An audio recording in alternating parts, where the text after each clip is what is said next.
Okay, over in Glen Ellen, circuit breaker's a GE.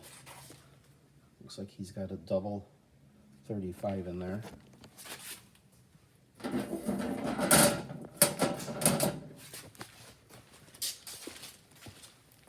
And then here's the furnace. They have two furnaces, but only one is having a problem.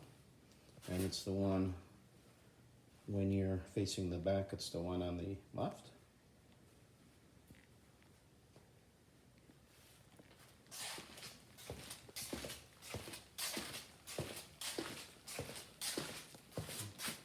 Here's the front.